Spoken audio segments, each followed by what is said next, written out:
Movie industries are battered by the pandemic for the last 1 year.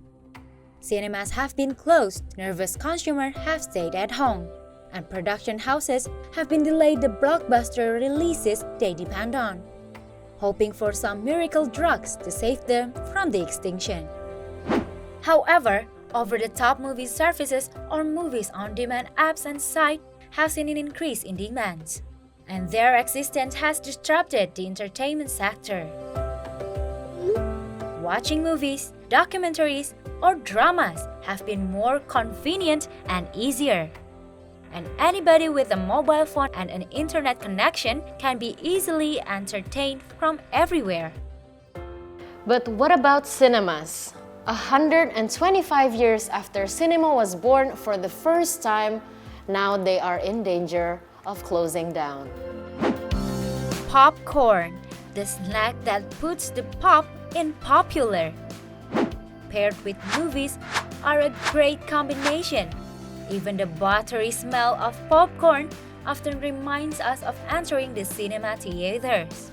However, it's not as tastier and crunchier as before, because after the cinemas reopened back in the third quarter of 2020, the income has only reached 10 to 15%. Compared to its golden days prior to the pandemic, cinemas have been forced to find ways to get back on its feet. Some have opened their theaters for private screening or changed them into function halls. We're doing okay.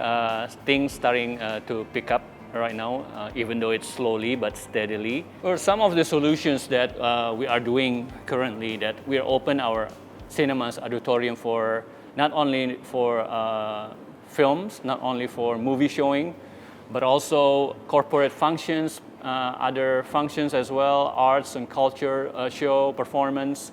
And we have done in the past, we have done mini concert music, and then we have done stand-up comedy show in our cinemas. After reopened back in October 2020, cinemas surely need to adjust their position to the public.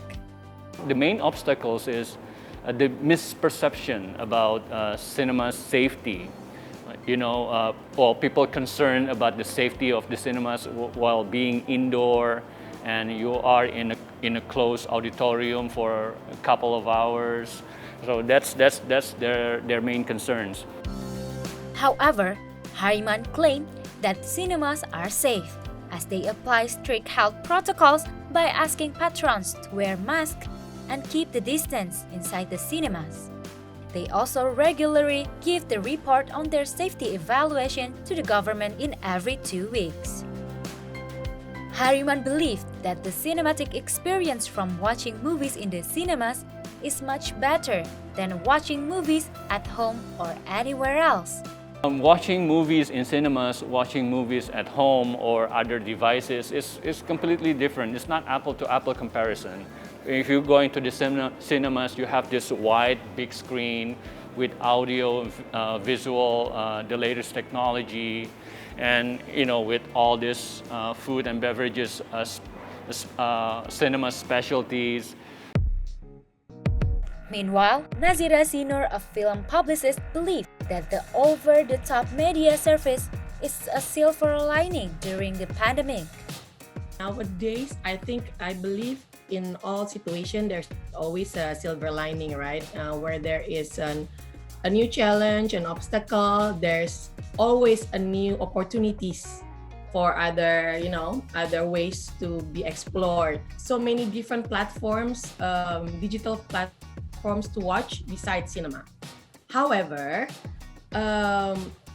it is inevitable that some films you still need to watch in cinema. However, Nazira missed the excitement and anticipation of the promotions and screenings of a new release. And nothing can beat the human interaction, the off-air activities when you can see the actual cinema buffs when they watch your films, the goosebumps, the chemistry, the energy. It's just like watching concert.